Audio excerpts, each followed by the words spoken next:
Le saviez-vous, Talatiner est un rite pour honorer la mémoire des héroïnes du 7 mars 1820. Ben paluun, ñu tegal ko boolu cet, mu crateña bi doublé soble rare carotte. Vous la connaissiez celle-là?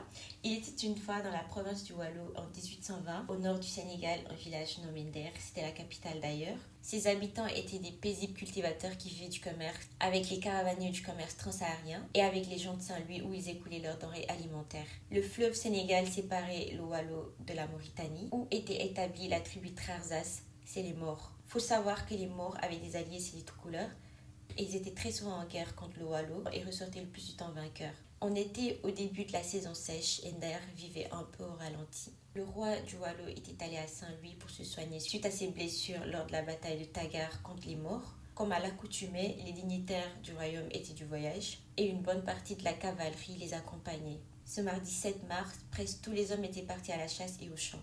Dans le village, il restait que les femmes, les enfants et les anciens, où régnait l'animation du quotidien, les coups de pilon, les enfants jouaient autour de l'arbre à palabres, ça bavardait par-ci par-là. Les femmes vivaient leur journée comme d'habitude. Soudain, un cri troubla la quiétude du village. Les rires se figèrent, les pilons tombèrent, les concessions se vidèrent. Tous les regards fixèrent la femme qui courait vers le village, toute essoufflée et terrorisée, dit-elle. Les morts!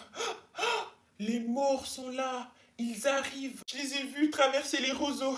Ils s'apprêtent à traverser le fleuve et viennent vers notre village! Kabicharaso. Toutes les femmes crièrent. Elles savaient quel sort les attendait. Un grand nombre de femmes, d'enfants et d'hommes seraient arrachés à leur famille pour être vendus en esclaves chez les riches. Ça a toujours été ainsi. Nder en avait perdu bien des fils et des filles. À la hâte, elles expédièrent les enfants dans les champs avoisinants, sous la conduite de leurs aînés, afin qu'ils se cachent sur les hautes tiges de mil. Elles se précipitèrent dans les cases, enfilèrent les vêtements de leurs époux, dissimulèrent leurs cheveux sous les bonnets. Elles étaient munies de tout ce qui pouvait leur servir de défense. Coupe-coupe, lance et même des vrais fusils qu'elles allaient manier pour la première fois. Elles se sont battues contre des hommes avec l'énergie du désespoir. À la grande surprise du chef de la troupe ennemie, les femmes tuèrent plus de 300 morts. C'est dingue.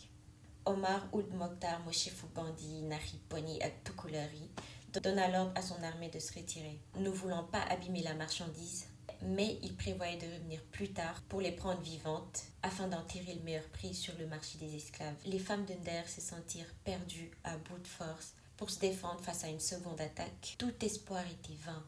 Ça hurlait de douleur, ça se lamentait fort. C'est alors que Barkadja, la confidente à la reine Fatim Yamar, prit la parole. Elle seule savait se faire obéir des courtisanes énergiques et autoritaires qui entouraient la reine. Elle s'appuya sur l'arbre à palabres, elle était blessée Neysan, et dit « Femme de Nder, digne fille du Waalo, redressez-vous et renouez vos pagnes. Préparons-nous à mourir.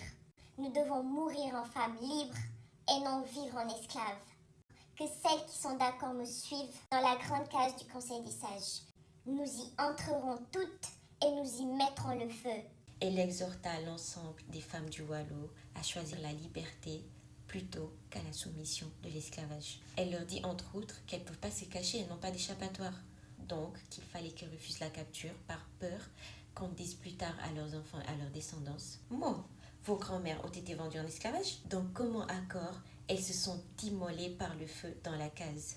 Enlacées, serrées les unes contre les autres, elles chantaient les berceuses de leur tendre enfance. Neysan. Petit à petit, leur chant s'affaiblissait, remplacé par des toux. Seule une femme enceinte, guidée par son instinct de survie, s'échappa de la case, puis s'évanouit par terre. Pendant ce temps, quelques autres des femmes qui étaient en feu dans la case ont pu murmurer qu'on l'a